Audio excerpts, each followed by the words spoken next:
Hey, what's going on, everybody? Welcome to another Logo Design Friday. Now, this Friday is going to be a little bit different. I'm not going to be taking an established brand and then redesigning a logo for it. What I'm going to be doing today is actually creating a brand identity for my grandfather's bookstore that existed back in the 1940s.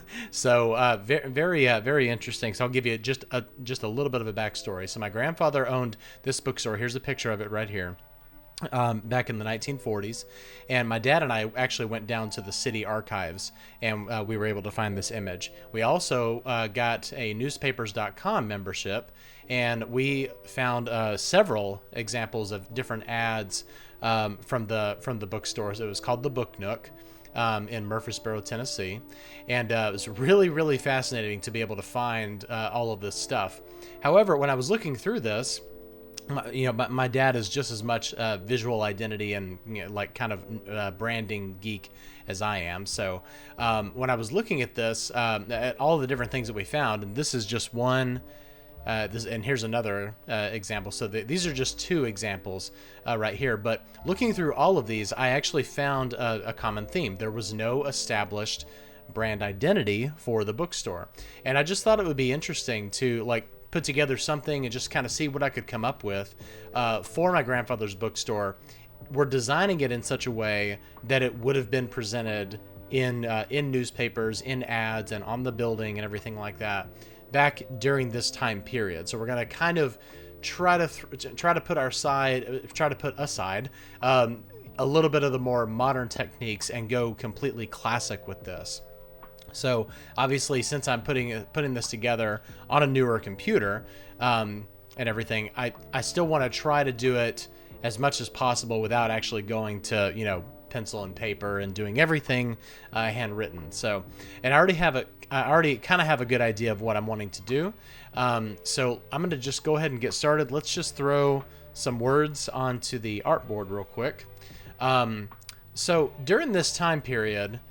And you know what? I'm not 100% sure if this font was out yet. 20th Century Bold. It's a possibility that it wasn't quite out yet. Why don't we just do some research? So let's check out 20th Century Bold. Let me turn off my caps lock. And let's see. Let's see if we can get an idea. Of course, there's going to be a lot of download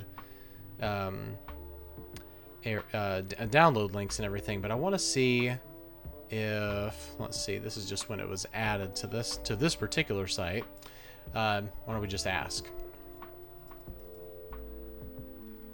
when was 20th Century Fox font created? Okay, 1937. Okay, good. All right, we're good then. So it was definitely, it was about 20 years earlier than what I was guessing. So, okay.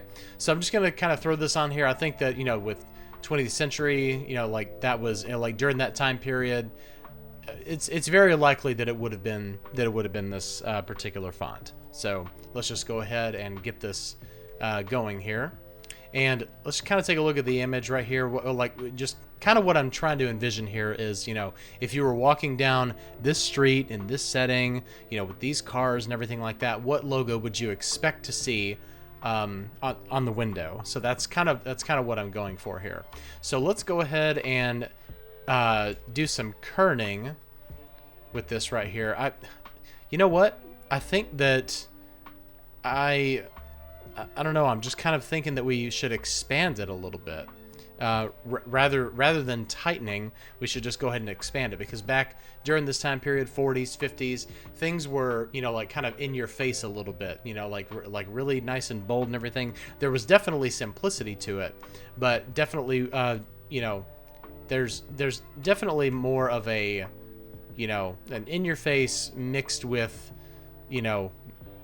professionalism, I would say. So I don't know exactly the words that I'm looking for, but I just wanted to see exactly. You know what? I think that I am going to leave that just on one line. And what we'll do is we'll do this at 100 point right here.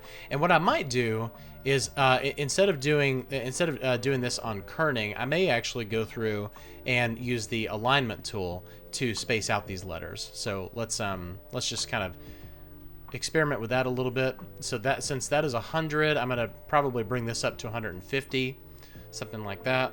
I'm gonna go ahead and create outlines and then ungroup everything. And let's make sure that these are separated. And this a little trick that I came up with, which I'm sure some other people have used in the past, is just to go ahead and create an additional letter so that when you are using the spacing, it's taking that space into consideration, and then you can just take this out. So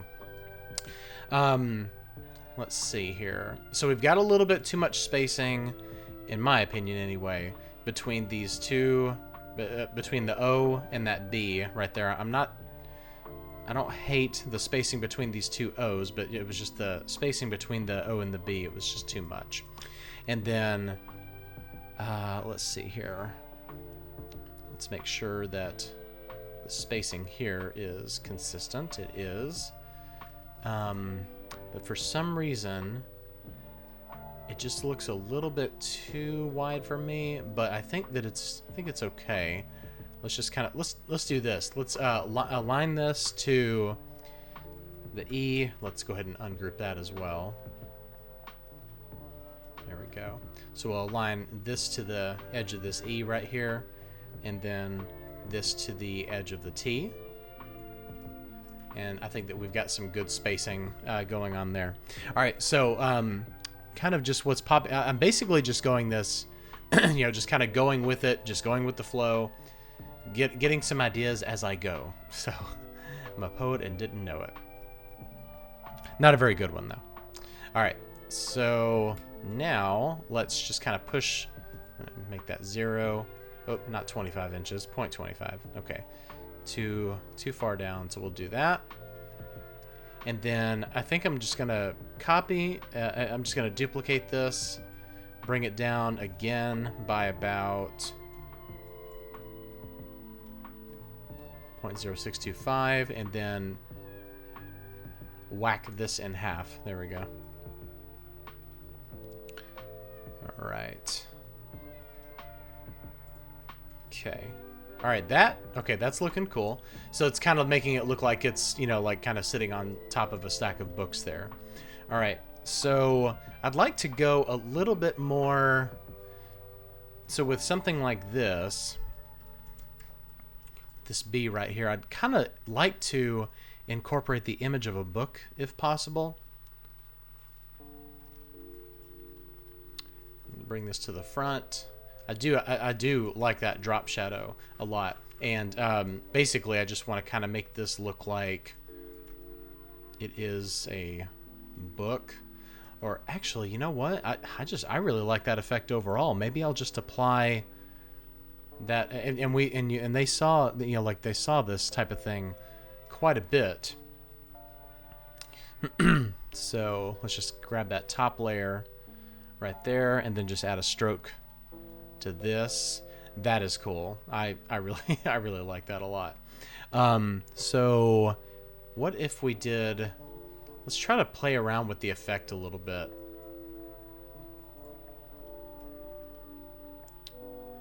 What is that? I don't know what's going on there. I don't like it.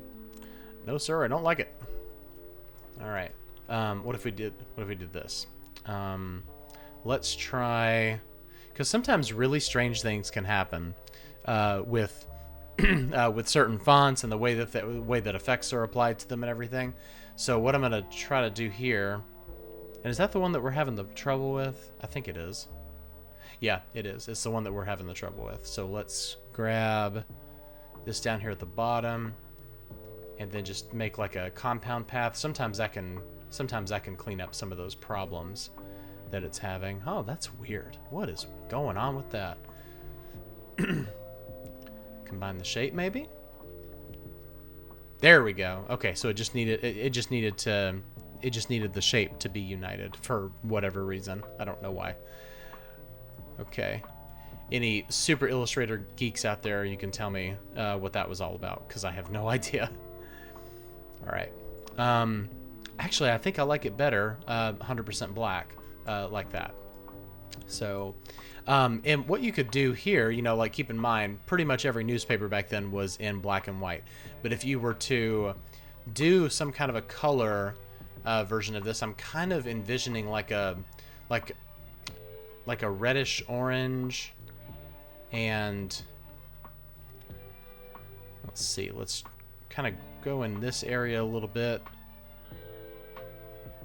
Want it to be a little bit more on the paler side, not too saturated. And there was a lot of, you know, different blues at the time and things like that, but I think that I want to do something that's kind of closer to like a teal color. That's pretty cool. And then let's just pick up on the orange itself. Oh yeah, that's right, that's a stroke. But we can actually expand these. So yeah, so we've got a little bit of that imagery of like, you know, like a stack of books, just kind of sitting right there. The colors here are looking just a little bit too modern. So I think that probably just kind of keep it just the black for now. And then for something like this, you know, like with the ink back then and everything, you would need to compensate for the ink. So let's bring up that stroke just a little bit more. And also, I think I might do like an outside. That would kind of help to separate it a little bit. And I want to do like, nah, I don't want to curve. I don't want to curve the stroke. Okay, that is so much better. Okay, so I like this a lot. I think that I'd like to try a different layout. And so let's ungroup everything. I'd like to see what a stacked layout looks like, you know, kind of like the idea of, you know, stacking the books. So let's give that a shot. Let's align all of that. That's actually pretty cool. I like that. And then we'll just kind of make it a little bit more compact. All right, what would happen if we, you know, you got to consider back then there were a lot of newspaper advertisements and things were, you know, like, you know, things were pretty much in squares. So let's put this inside of a square and just kind of see what this looks like with a 5-point stroke to match that bottom one right there. Okay, that's pretty cool actually. And there's part of me that also wants to see it in like reverse colors. So let's do that.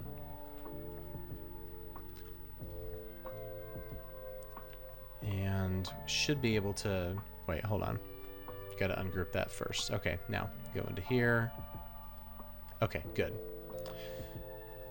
Let's just swap it, and we'll do the same thing with these. I thought they were grouped together, but I guess not. And we'll make these shadows white. Definitely should have gotten better. Should have done better at grouping those together. So now we'll swap this to white. Oh wait, did we not? Oh yeah, we didn't. I promise I'm a lot more organized when I'm not kind of going through things quickly. All right, so now we'll just swap that to black and then send it to the back. Okay, so that is pretty cool. I really like both of those actually. So yeah, so the Book Nook, and I wonder if, you know, since we have these right here, let's kind of duplicate them a little bit and then just, I don't know, maybe try a couple of different colors. I like the blue, that's really cool. Oops.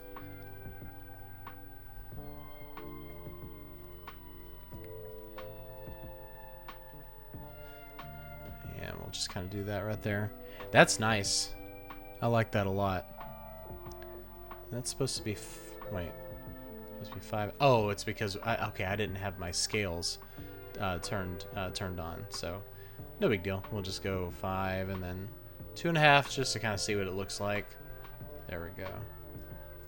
Very cool. So I like that blue a lot. All right, and just one other thing that I'd like to add to it. You know, and I could easily see, you know what, let's just do this. Let's just kind of drag this over.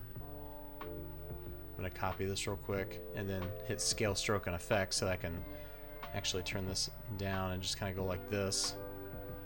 You know, obviously we're just kind of getting an idea of how this could possibly look in the context of a newspaper. But I could easily see that being printed in a newspaper. Let's just kind of lay it on top of here in this section right here. Of course, you would go in and you would knock out that white stroke, but that is really cool actually. I like this a lot.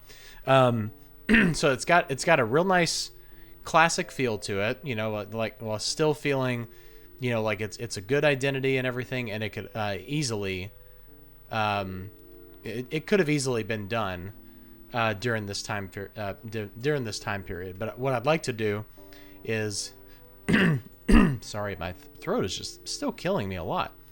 Yeah, so like this right here. So established 1947, and then we'll just maybe do something like that. That is so cool. That is so cool. So I think that I'm probably going to put this on a shirt and give it to my dad, because he would just love this. He has no idea that I'm even doing this video. So that would be a really cool thing to do.